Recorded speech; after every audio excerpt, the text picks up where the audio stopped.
morning, everybody. Thank you for joining us again for Facing the Holidays 2 with our great panel discussion here. We held this last year and it was a phenomenal workshop, and I'm really looking forward to hearing everything today. If you have any questions or anything, you could use the Q&A function at the bottom or the chat function. We will monitor those at the end and get to those for our panelists.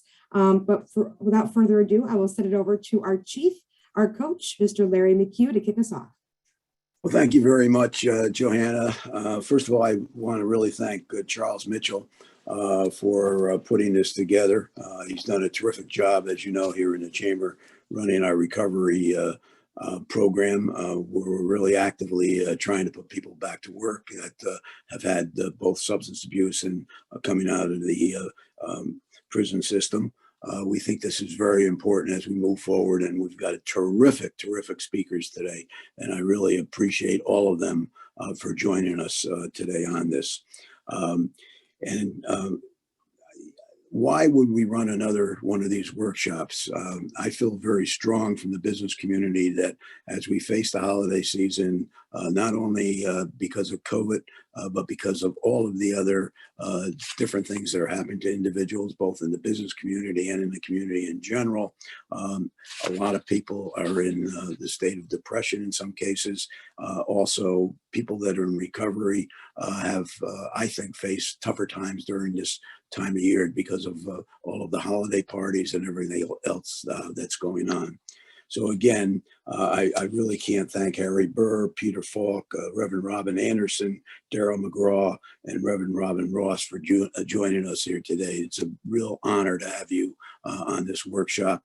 And now it gives me a terrific honor to turn it over to Charles Mitchell, who's done a magnificent job in here at the Chamber, putting people back to work to really be constructive members of our society as we move forward and feel good about themselves, which is the most important thing.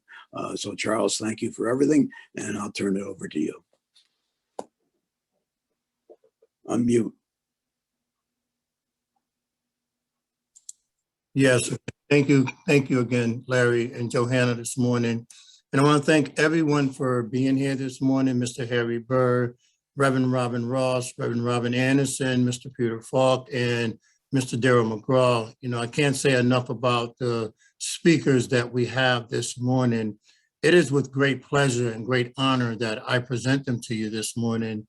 You know, so often we live in a world in recovery, and, you know, we often hear about, as I always say, we hear about the failures, you know, in recovery, but we don't often hear or even see the results of, you know, the victory that people have in recovery. And, you know, being myself, having 16 years in recovery, I can't speak enough to it, you know, and to those who are going to be speaking today, you know, who have a life in recovery, it's just a tremendous honor to have them before us. And, you know, our first speaker is going to be Mr. Harry Burke. He's of Brown & Brown Insurance, and he's a very dedicated gentleman who has over 30 years in recovery and he is very, very active in the community and has been for over 53 years. So Mr. Harry Burke, I am with great honor and great privilege, I introduce you to some, and, you know, and just, you know, hopefully, you know, that what you're about to say to them this morning will add strength to their own lives as well. Mr. Harry Burke. Good morning. I'm Harry Burke, and I'm a recovering alcoholic. And Merry Christmas to everybody. Let's hope this is going to be a great Christmas for the recovering alcoholic. Let me start out by saying my support group is AA. It has been for well over 30 years, and it's kept me sober for that length of time through you know, dedication and being very, very close to the program, and you know, continually staying with the program. You know, consistency for the recovering alcoholic is extremely important. And especially this time of the year, the holidays, starting a bit before Thanksgiving through Christmas, can be, and often is, than not, the recovering alcoholic's worst nightmare if they don't get involved in a program such as AA. And for an individual just out of treatment, they may be living in a halfway house. Idle time is your worst enemy. So you have to surround yourself with good people, not the group of people that you used to hang out with, but new friends that are familiar with the same disease that you have. And I find that to be very true, good people through the program of AA. And for a person such as myself, idle time is so detrimental to me. Even today, I don't want an ounce of idle time. I've got to keep going. I don't want to, I want to be productive. And for the newly recovering alcoholic, fill in the time. When you get out of treatment, they say 90 meetings in 90 days.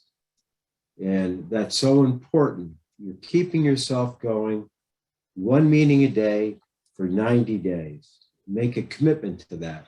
I myself, around the holidays, there weren't that many meetings going back over 30 years as there are today. There's a AA meeting on every street corner or an NA meeting. So I would consume myself with AA over the holidays.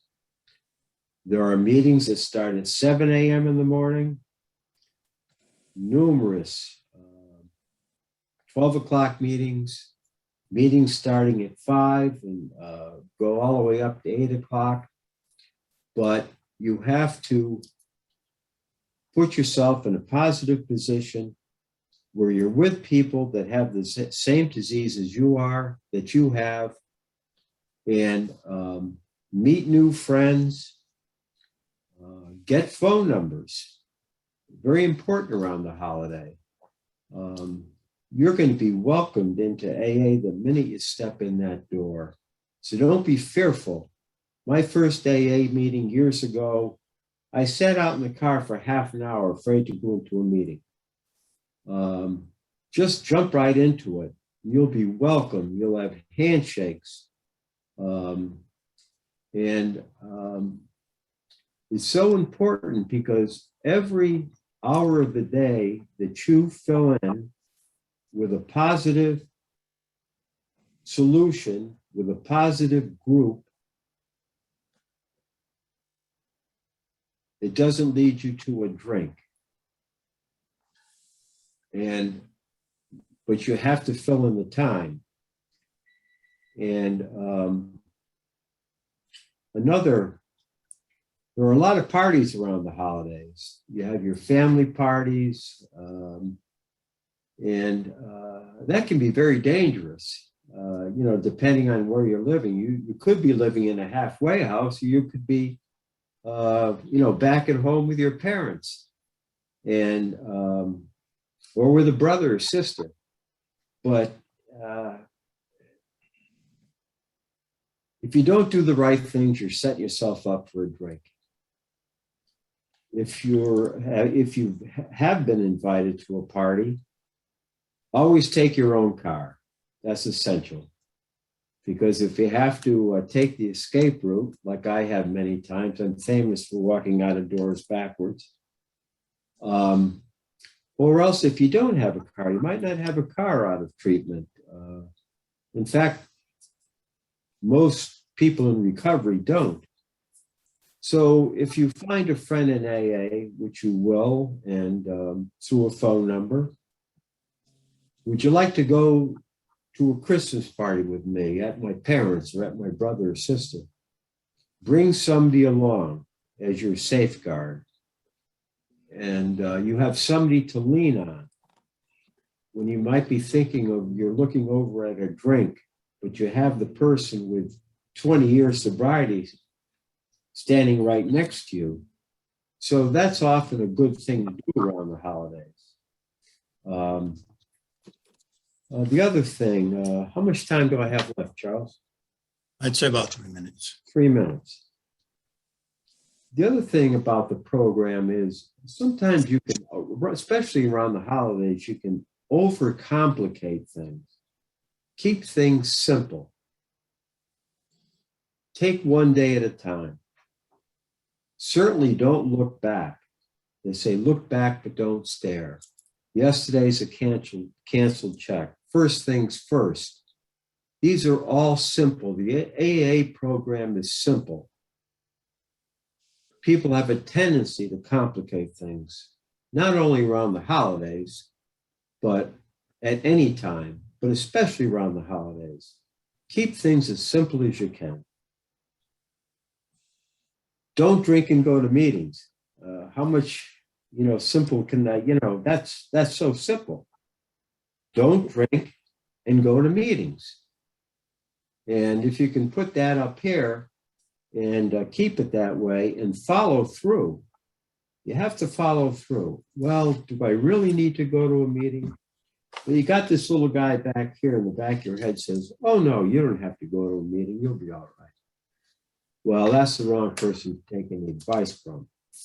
So hook up with a number, hook up with a good person to see you through these holidays. I've been through it. It's been the most difficult time of my life. And it still is today at times. It's a seasonal thing.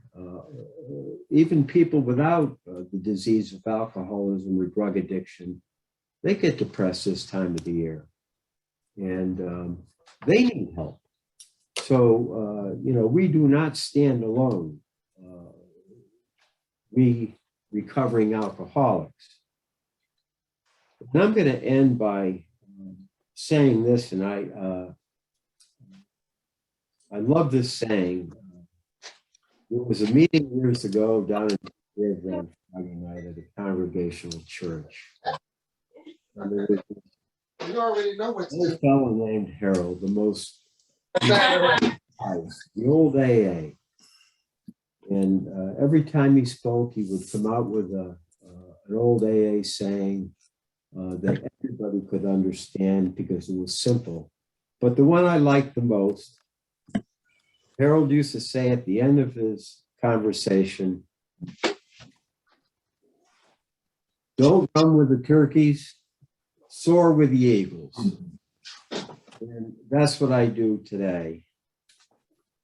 The friends of the past, the drinkers, those are the turkeys. I prefer to soar with the eagles like I have 30 years plus. God bless you all. Thank you, Mr. Burr. And I can definitely understand where you were coming from with the meetings and just having a good network to available to you and having those friends that are always, at the end of a phone call, at the end of a phone line. And I appreciate what you said this morning. So thank you so much. You're welcome. Appreciate it. And the next gentleman that we're going to be hearing from is Mr. Peter Falk. And I met Mr. Falk through a mutual acquaintance of ours, Miss Maureen Ross Jimmy of Evolve, Emerge, and Lead. And I have spoken to him on several occasions. And today he's going to be speaking about the high consumption of alcohol, which through COVID has really, really soared, which also will be leading into these holidays. So, Mr. Falk, here you go. Good morning. Yeah, my support network is also AA. I've got a little over 9 years in the program. It was just my first foray into it, and it's just been a wonderful, life-changing experience. One of the things that I learned from people early on in the program, I looked at the people that had 10, 20, 30 years more, and I decided to do something personally that that would help me focus on recovery, not only in meetings, but in the rest of my life too. So in my first year of recovery, I started something called Sober World. I had no idea what it was, but over the years, what I've done is just do daily readings. I share, and I just encourage people on the preventative side to strive to be fundamentally happier through a daily focus on the things very similar to the recovery program, where if you're constantly working on your mental health and your thinking, that avoids a lot of stress, and then that eventually avoids the self-medicating that we experience. So much of the drug problem is really a symptom of the mental health, the anxieties, the fears, the tensions we feel. And, I've come to discover that there are stressors, both negative and positive. So in the holiday season, there are positive stressors. You go to parties and things like that.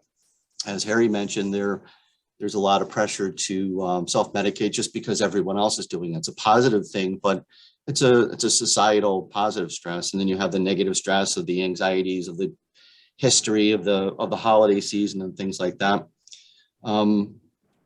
And specific to COVID, in my daily readings, I started to see in COVID a lot of talk and chatter about the amount of consumption of alcohol and the use of other drugs. And I think indirectly what COVID has done is actually kind of a side benefit, is that it has actually helped normalize the discussion and the link between mental stress and self-medicating. So many people that had mild amounts of stress on a regular basis, and they would mildly self-medicate. And then when COVID hit, there was this persistent push and stress and anxiety felt around the planet. And you were seeing people in regions self-medicating. The consumption of alcohol was going up 15, 20, 30, 40% in different regions. And what that did is it really tied together that connection that a lot of the professionals know, and certainly the people in recovery know. Nobody ever walks into an AA room, mentally calm, stable, relaxed, happy, and joyous and free. People walk in there with their minds on fire and the gerbils going, and a lot of stress, a lot of fears. And if you work the program, that certainly helps alleviate that. And but the first thing is to stop the self-medicating, and then it's to work through the recovery steps. And I found personally is that those recovery steps have just helped my personal mental health and well-being, sense of calm, and allowed me to be a better productive part of society. I actually met Daryl, who's going to be speaking, doing service work in the prison community.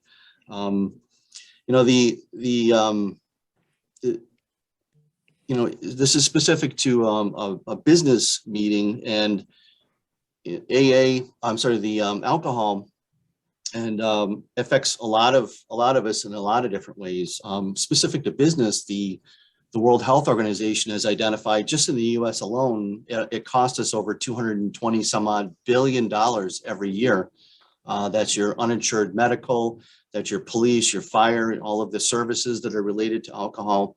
So it's not just the people in recovery, but it's also the people that are still self-medicating and all of the costs associated to society. So this impacts all of us.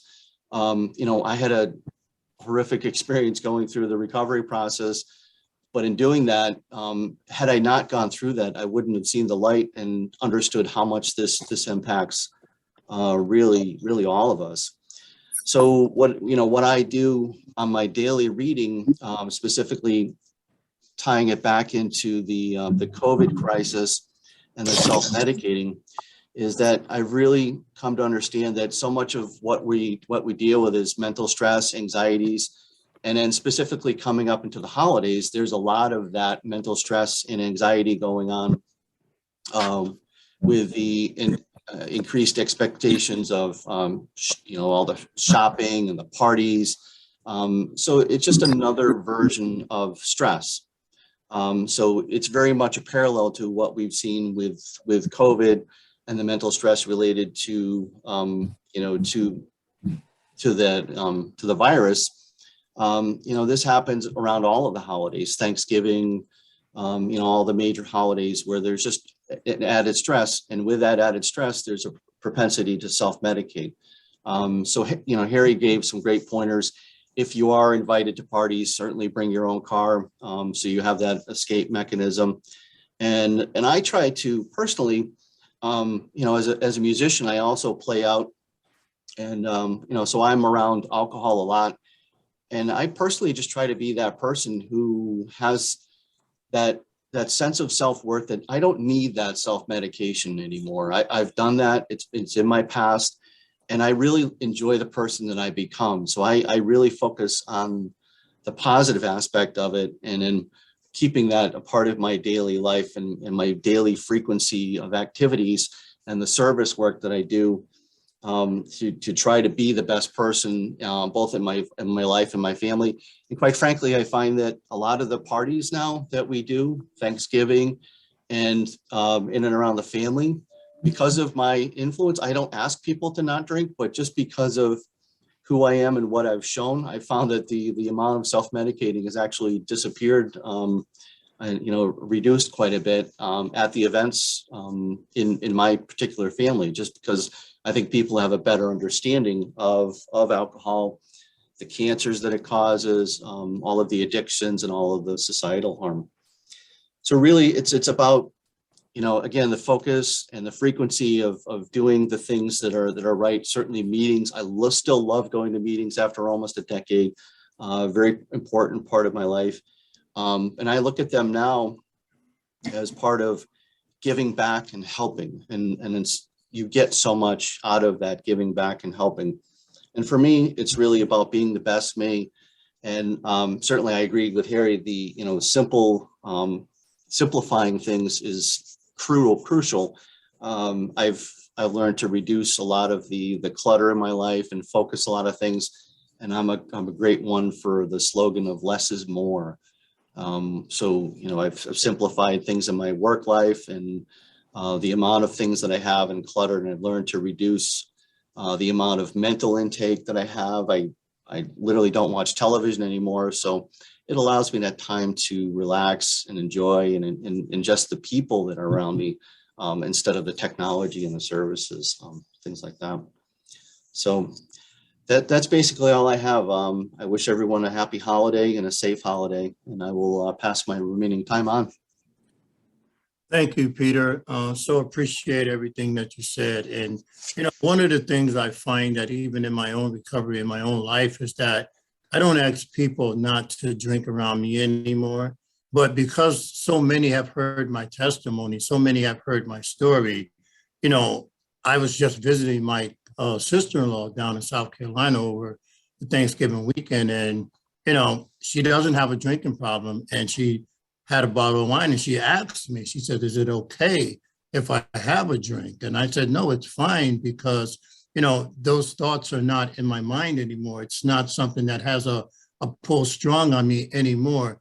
But I appreciate the respect that she showed.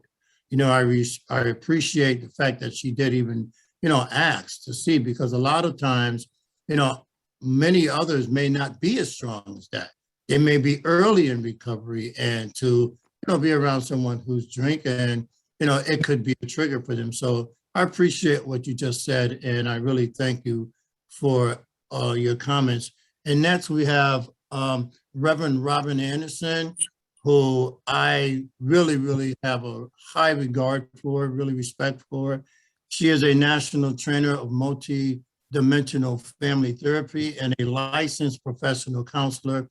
And she's also a mighty woman of God. And she's going to be speaking to the family dynamics of facing the holidays. Reverend Anderson? Good morning, everyone. It's certainly good to be here with you again. And thank you so much, Charles Mitchell, for inviting me to come again to share. I thank you for this opportunity. I'm You're humbled welcome. for the opportunity. And thank you also for the work that you have done. And also all of you that have also spoken thus far and those that will be speaking. I'm so happy to see you all and to be with you. And I really feel honored. I am, just so I make sure that I keep up with my time, because, I'm a preacher. And so I need to make sure I stay within the time frame. And I unapologetically say that I am a preacher. So, Amen. and I'm blessed to be used by God. What a blessing. So I want to talk just about the dynamics of family during the holiday season, which is very important, especially, for all of us, which I really believe in many ways are in recovery, from something, alcohol, drugs, it could be sex or various kinds of things that people find themselves. I know myself, I am a survivor of rape. And so I thank and praise God that I'm able to really say it. It was a time that I was not able to even pull that out of my mouth. And so the holiday season, especially around family, which we'll talk about, are some of the things that all of us, have to really be aware of and think about how do we keep ourselves well. Next slide. And especially during COVID-19, COVID-19 has really changed the way in which we celebrate our holidays, the way we celebrate life itself, and also, the many persons that are also grieving because of those that have gone on. And as I think about the whole nation, the whole global world, and every day we're finding out about new variances that are continuing to come forth, which is also changing and causing even more stress and anxiety in our lives. But I do feel that one of the things that's so important for those that us that are in recovery, which is all of us really in the whole nation, but especially as we're talking today about those that are recovering from substances, um, is that we take care of ourselves physically, mentally, and spiritually. Those things are just so, so important. Next slide. So as we think about family and just thinking about family, and the dynamics of family, it's really a way of the way in which we relate or either our interactions and beliefs that are formed through our family members. And each family system has its own dynamics and also has its own uniqueness as well. Every family is not the same, but also there's some common things that we also see that are that exist among family members. Next one. And so really all families have helpful things that are helpful to us and some things that are not helpful to us, dynamics that are not helpful to us. As I always say, and I say this to also parents and even myself, knowing that and the grandparent, that we didn't go to the school of parenting. Nobody went to the school of parenting and nobody received a degree in parenting. It's something that you learn as you go, and many things that you've learned that is carried over from your family members. And so, most family, I know even in myself, my grandmother was an alcoholic. Most people have different members of their families or have been around persons that are alcoholics, addicts, or there's violence or various kinds of things that have occurred. And then there's some things that are really great, in terms of some of the way in which we have been nurtured or cared for or taught to make sure that we look out, for each other. So again, there's various dynamics. And I know even myself around the holiday season, I think about also, I had a younger brother, my youngest brother, who was gunned down during the holiday season. Next slide. So what that means is that, all of us really are affected. We're affected by our entire family, especially when, addiction affects our entire family. And there's no question about that it is a family disease, which you also hear. And it also affects your ability to sometimes really connect or disconnect, or it causes tension or, things between you and your family. And there's certain memories that all of us have that are not so good, and some things that are so good about our family, and especially around the holiday season. That the holiday season can bring on good things, and then it could also bring on some bad things. And I think that is, consistent with every family. Next slide.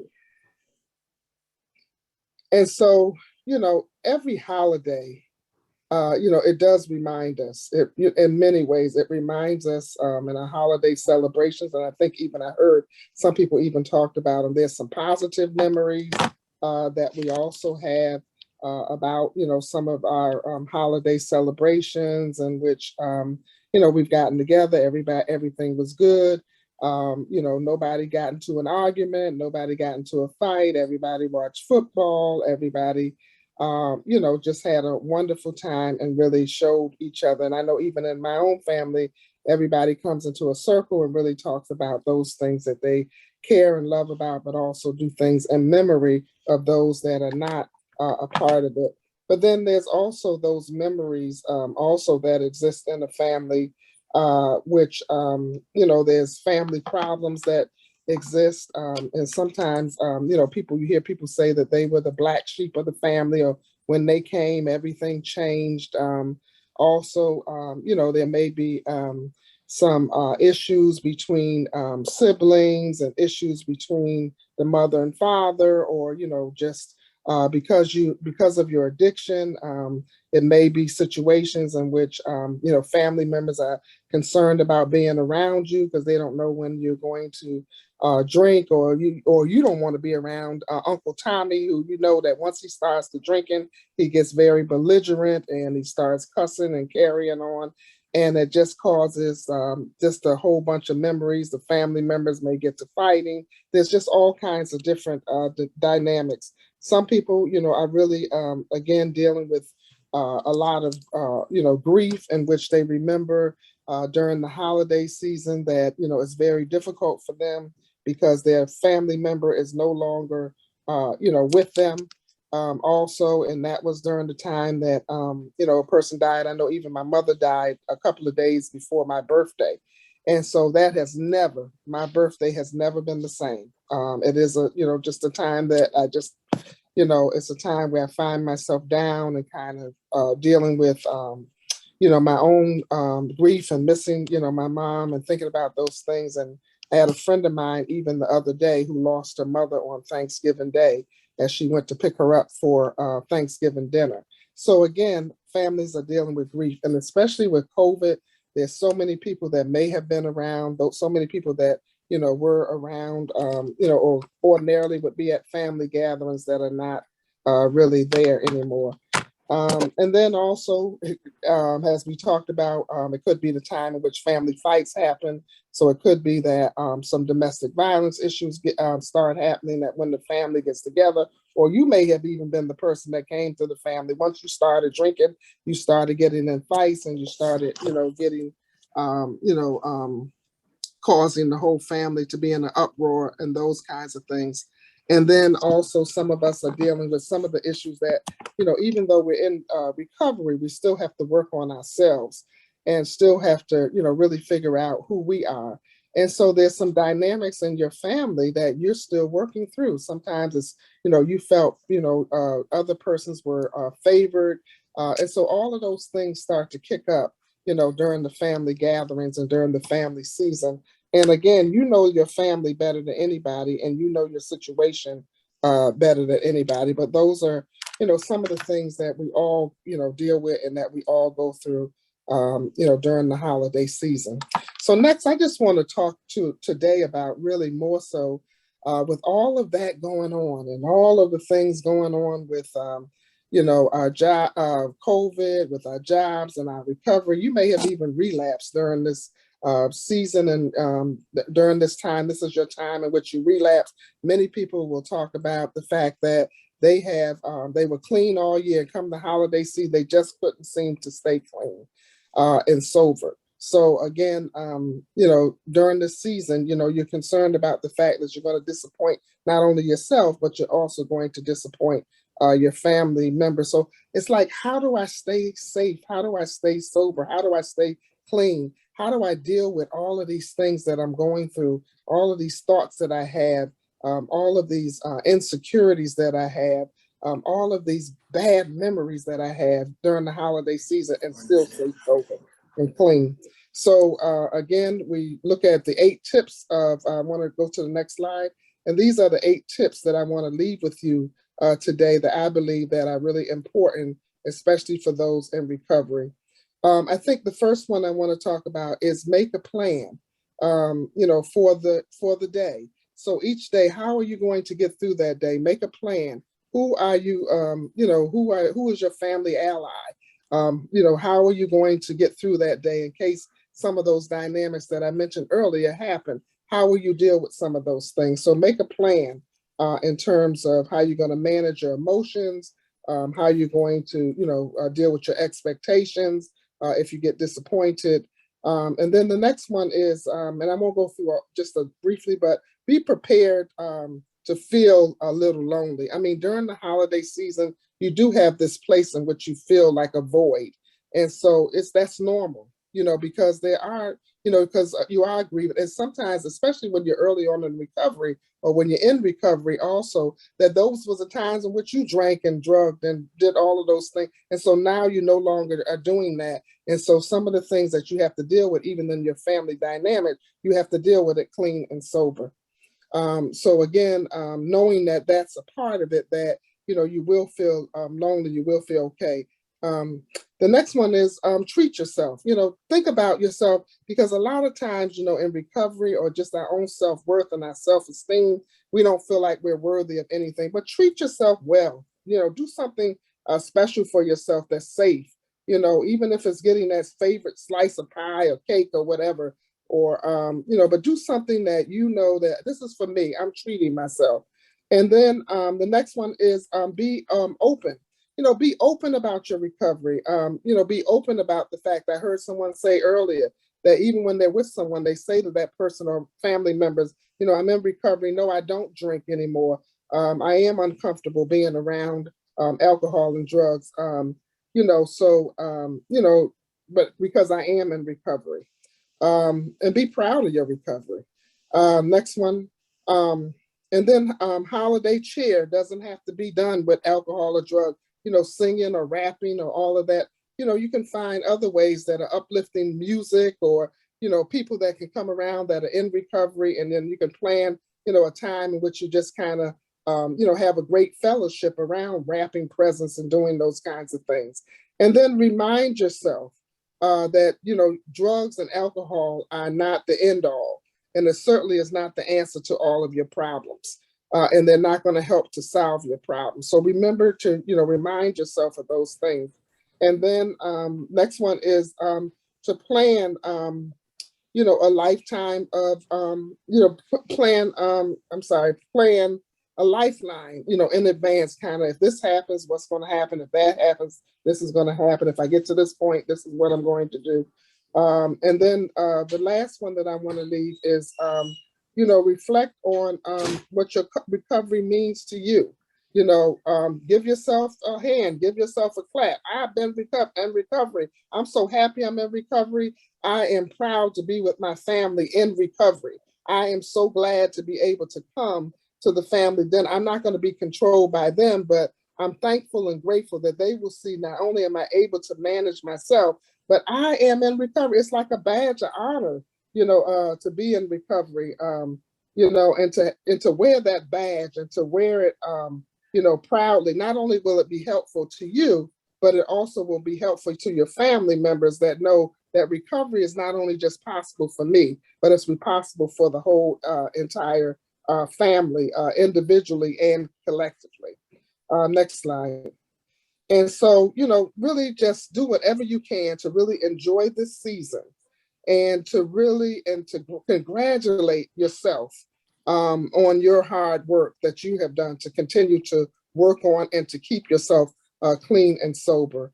And then the last one that I want to say to you, whatever you do, have a safe, have a clean and sober, have a stress-free as much as you can, but have a plan to deal with your stress, but have a safe and wonderful holiday season. And most of all, be good to yourself, be kind to yourself, take care of yourself, and continue to be that light and shining armor that says, I am in recovery, I am proud of it. And that when you, even with your family, that you represent your family as a way of, I was able to get through this. I was able to make it. I was able to get through this holiday season in spite of all the bad and good memories, in spite of all the family dynamics that go on. But most of all, I am proud of who I am, and I'm going to continue my recovery process. I pray that each and every one of you have a wonderful, wonderful holiday season, that you will enjoy your family, but also be safe and making sure that you take care of yourself. And like we said, that the family dynamics, some things are good and some things are bad, but you are in charge of you. And so make sure you take care of you. God bless you. All right. Thank you, Reverend Anderson. That was just so awesome. And, I really do understand, putting the restraint on it, because I too am a preacher and I know how hard and how difficult it can be to cut something off when you really have something to say. And you touched on grief.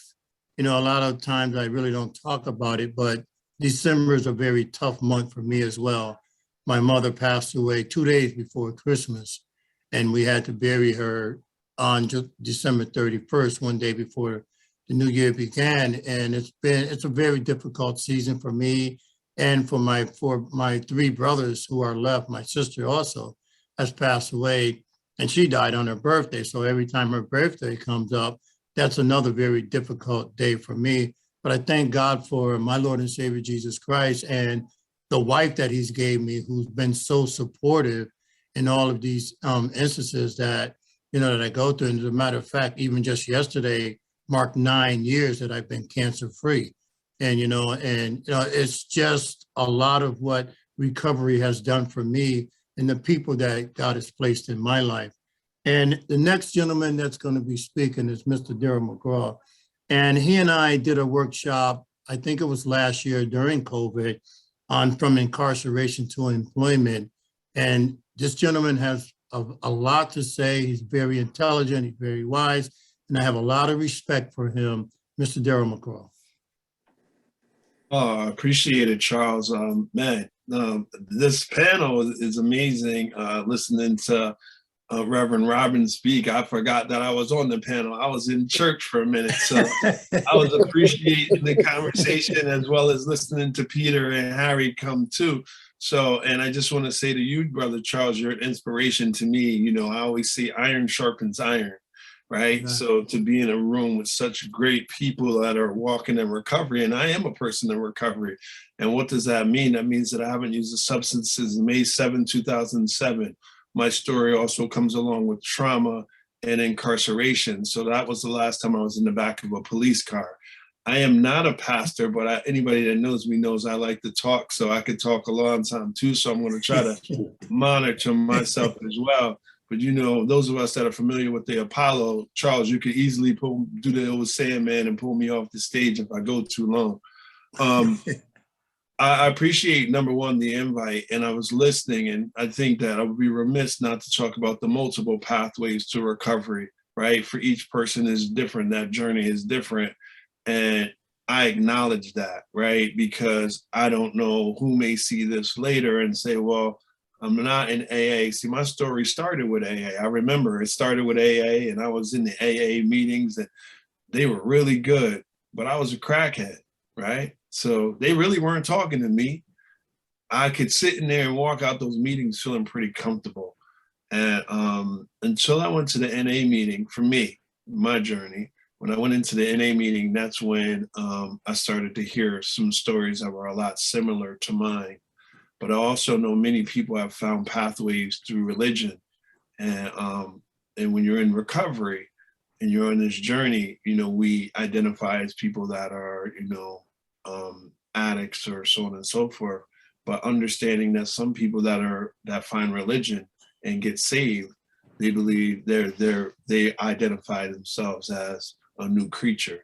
And I'm not going to get too deep into that, but understanding that we have to respect multiple pathways to this journey, on this journey.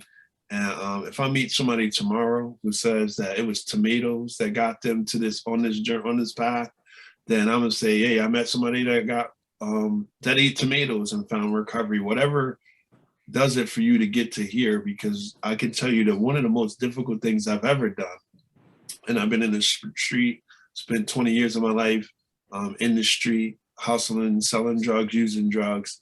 And one of the most difficult things I ever did was make the decision to stop using substances. And if it wasn't for people that are like on this panel, and I always say my network is my net worth, right? So if it's not, you want to find recovery, you want to find a different path, you got to circle, you'll find your circle around people that are doing similar things. You want to be a homeowner, then you hang out with homeowners. You want to be a business owner, you hang out with business people. You want recovery, you find people that are in recovery, and you find that journey and you hang out with them, and they'll teach you how to do it. That's how I did it. That's what worked for me. As you know, Pete mentioned that we our paths crossed within the correctional center, and it was giving back. And I find giving back is one of the ways that I get to appreciate this life that I've been given. And I remember, and if I get a couple of seconds, I'll just talk about West Wing 25 cell, Hartford Correctional, where, I was in prison again, $250,000 bond. And, once again, I found myself on that hamster wheel, cycling in and out. And hopefully people, that are listening or that will hear this recording later will understand, don't give up. Because, I had been in and out of prison 25 years, in and out. And then here again, found myself inside a cell. And somebody came by my cell that day, or one day, and they had a book called The Purpose Driven Life. I'm not sure if anybody's familiar with that book, but it was a 40-day spiritual journey. And my court date was 41 days away. So y'all know, I thought God had delivered this to me specially, right? Like an email to my cell, like, read this book. And so I read the book and I started reading it because it's a 40-day spiritual journey. So each chapter you read per day. And, I was writing one line here and there, look, like in my cell saying, look, God, you see me doing this work, right? Because I think God's a bondsman. So I thought that's how I was going to get out of jail if I read that book. But by day 26, I couldn't stop writing. I was writing and I was running out of paper, because I started to build what today I call my recovery, my recovery plan, and my road to recovery, my roadmap to recovery. And by day 40, I had already completed one notebook of just my future plans and what I wanted to do, the changes that I wanted to make in my life. I wanted to be a better dad. I wanted to be a community member. And the number one thing that I had to change all was my character, right? Once you change your character, certain things in life no longer become acceptable. And that was the number one thing that I had changed. And through that process, that 40-day process, my court date was that next day. It was day 40. I had finished the book. And I remember standing in that cell and I said, God, man, I want to go home, but if it's not your will, I'm ready to do whatever. I'm ready to do this work. I'm ready to put in this work. And the next day I got 4 years. I didn't go home. I went to prison, but and that purpose was to use my story as a tool to help others find recovery, to find freedom, right? I believe that all of us that are here today, and those of you that are listening, are on this modern day underground railroad, and we are pulling people out of darkness, freeing them from slavery. Prison was bad, but there was no prison worse than addiction. Even though I was free, I wasn't free. I was chained and I was bound, right? Like my friends were talking about alcohol and drug addiction and sex addiction and all these other addictions. Reverend Robin gave us some 8 points today. And so understanding before I finish is that we're not alone in this process. But if nothing else, I could say, if nothing else that I said today matters, or that you didn't hear, I want you to find purpose and understand there's no perfect way to do this thing. There's no perfect way to do this recovery thing. You can only do it the way you do it. And it's an intimate relationship. It's one of the most passionate relationships I ever had in my life, that this thing that I call recovery that I hold dear. Like everything else is just gravy, but you know, this thing that, this unique opportunity and lifestyle, I'll call it, that we're in is amazing. And I encourage those that are early in the journey to, you know, reach out to anybody on this panel, myself included, and we'll hold your hand, we'll help you, get you there. We ain't gonna give you no money right off the bat, because you know, we all know about it. We ain't gonna talk about it. Right? But we will hold your hand and we will guide you along the way. And you know, I wanted to say one point that I wanted to make. I love the part about family. And you know, I want to say that, you know, sometimes, and to be family and friends, they sometimes are the ones that are our biggest critics. You know, I got a guy that comes to my house every year, eats my turkey, looks at me and says, "Good thing you stopped smoking that crack." And I look at him and I say, you know, I smile because, see, some people have, that's all they have. They have to remind themselves of, and it's unfortunate, but unfortunately, sometimes people have to remind themselves of how bad you were doing, because it sometimes, you know what I'm saying, hurts to see how good you're doing, you know, because they haven't found their path yet. So, you know, we encourage and we still stay encouraged. I like to be the shining light. I'm here, I sit here representing those that are still in cells right now, that are getting ready for trial, that are on lockdown. I'm here to say this thing is possible. I've been doing this for 15 years now. I haven't been back in a police car. I've been in and out of prison, but I get to walk out the front door. And man, this is a great life. And I'm looking forward to the holidays that I could spend with those that, you know, I remember some of my best holidays were spent in prison because, you know, we didn't have much, but we had each other.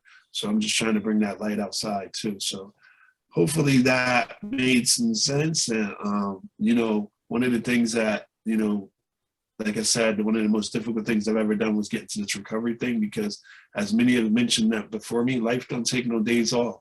You know, when we're in recovery and somebody dies, we don't get to go have a drink. We don't get to go smoke a blunt. We thug that out.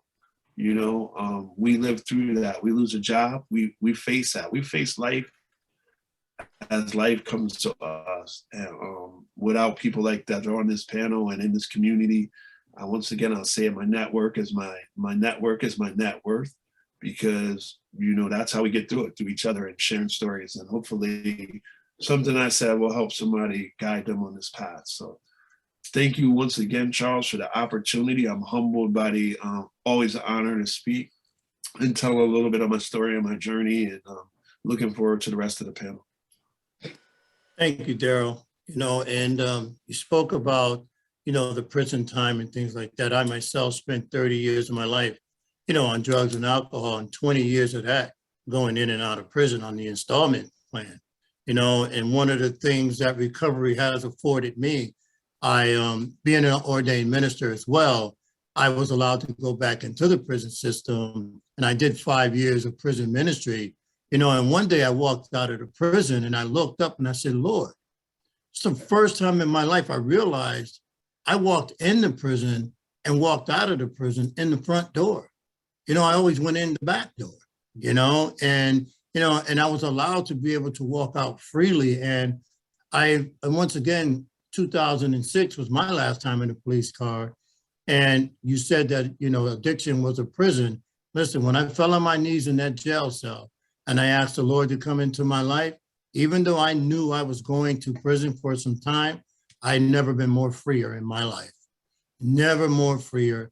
And since that day, my life has not been the same. So thank you for that, Daryl. I appreciate it. And next we have Reverend Robin Ross, someone who I work with, you know, periodically throughout the community. She works with How Can We Help? She is also a licensed reverend also. She's a very powerful woman, very dear friend of mine. And so often we don't realize how hard it is just to get through the day. Reverend Robin is going to tell us how to. Thank you for that, Elder Charles. I just want to thank all the speakers that have gone before me. You guys really shared some excellent stuff. Harry, you started us off by saying get connected and stay connected. And I think that's key to, almost anything that we want to achieve in life. I think I heard Daryl say, when we want something, we kind of go after what we want. And I totally agree. Like if you want to be clean, you hang with people who want to be clean. And I also heard Daryl say that, I believe in multiple pathways to recovery. And I too as well believe in multiple pathways to recovery. I believe that we recover in the way that we need to recover. As Elder Charles said, I am a facilitator, recovery coach for the Health and Health program, but I also have lived experience. Come February 25th of 2022, if the Lord let me live, I'll have 26 years free of drugs and alcohol. So I thank and praise God for that. And it wasn't easy. I came from a life of where, back in my day, I don't know how they do it now, because I must admit, I am not out there in meetings. I do go to church. That's my way of staying free of drugs and alcohol. But back when I was getting clean and sober, I did do meetings. I did meetings for 2 years. And I was living in a neighborhood where it was a high drug rate, and I had to stay in that neighborhood after I got clean and sober. And so I just truly believe that, if you want something, if you really want it bad enough, you'll obtain it and you'll get it. So as I got clean and sober, I remember going to a detox, and most of you know detox is 3 to 5 days. Went to a detox 3 to 5 days. Back then I was receiving welfare benefits. I wasn't working. I had 3 small children. I came home, and that was around the time they had given checks on the 1st and the 15th. So I came home on the 15th to a check in the mailbox after being in a 5-day detox and saying to myself, now what do you want to do? And so that was when I really realized that I really wanted to remain clean and sober. And so and don't mind me if I get emotional, because it's always emotional for me to tell my story. And so I truly thank and praise God, because I wanted it so bad. And like Daryl said, when you want it, you go after it. And so I knew that I had to do meetings. I knew they told me 90 meetings in 90 days. And I remember walking past my drug dealers and going down the street, to a meeting, and pushing myself 2 and 3 times a day sometimes to hit those meetings to make sure I did not go back to where I came from. And so I love telling that part of the story, because I know that it can be accomplished if you really want it, because most people would relocate to different towns to get clean and sober. But here, God kept me in my same apartment, in my same neighborhood, in the same drug-infested neighborhood, and I stayed there for 12 years after. And as I, stated earlier, it'll be 26 years come February 25th. So, I truly believe in getting connected, staying connected. I believe Harry said, get that sponsor, talk to that sponsor, talk to that person. And sometimes the sponsor doesn't even have to be a person who's in recovery, because as Daryl said, multiple pathways. That sponsor could be, for me, if I go through something, I can talk to Reverend Robin. Well, she's been in recovery or not, I know I can go to her. I know I can talk to her. I know I can relate to her. And it just gets it off of me, and it helps her. It helps me to get through that moment and through that time, because here I have somebody who I know believes in me. I know loves me. I know is going to listen to me. I know is not going to judge me. And so I know she's hearing what I'm saying, and she's giving me her best advice of what she thinks feels, may be good for me in that particular time frame or moment. So I believe in multiple pathways. I like I said, I facilitate meetings, and a lot of people that come to my meeting are not sober. Some of them are still using, but I don't believe in shutting them away. I don't believe in telling them they can't come, because I believe at some point, when you hang around something long enough, it'll get you. And so that's my motto. And I have seen change in quite a few people who, when I first started doing this, were drinking heavily, and now they won't even come to the meeting drunk. So I see change. And we did a dinner for Thanksgiving last Thursday. We do it every year with our program.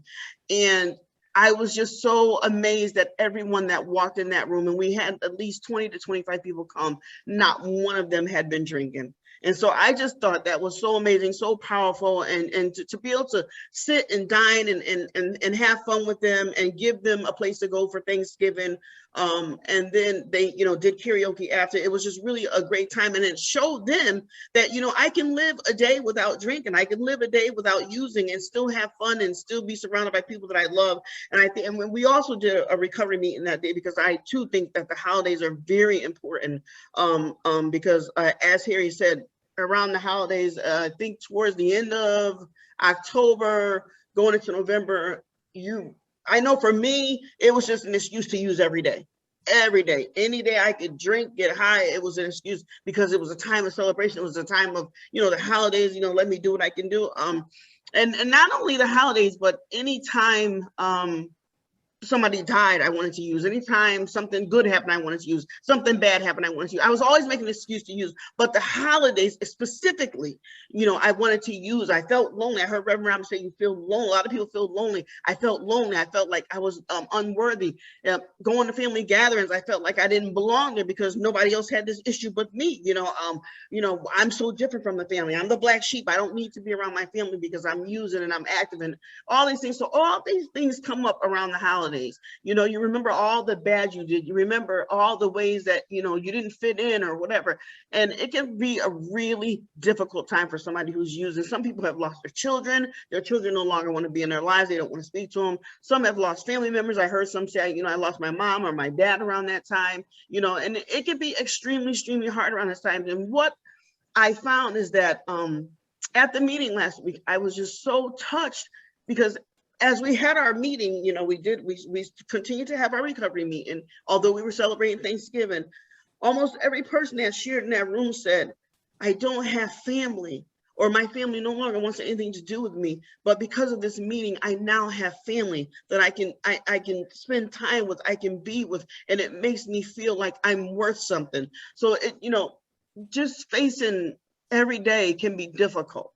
But I think as long as you have somebody to go through it with you, I think as long as you have that person, for me, it was that judgmental person, always pointing the finger, never really understanding. And a lot of times, our families, and we can't blame them because a lot of times, if you haven't gone through active addiction, you really don't know what it's like.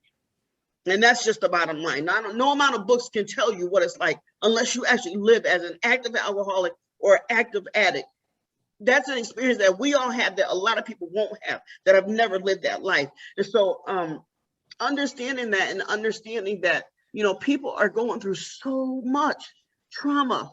People have been molested, raped, abused in so many different ways. And a lot of times it scars people and they don't know how to express that in a healthy way. So a lot of times, and that's like I tell my individuals, a lot of times what we do is we take that, we internalize it, we stuff it down here. And then the first time someone says, hey, you want to go a drink? For me, it was 13, hey, you want to go drink a beer? And so, yeah, at first I was skeptical because I was raised in the church and I really knew that I shouldn't be doing this. But then when I tasted the beer and I got a little buzz, maybe a half a can, it made me feel like, oh, my problems were gone.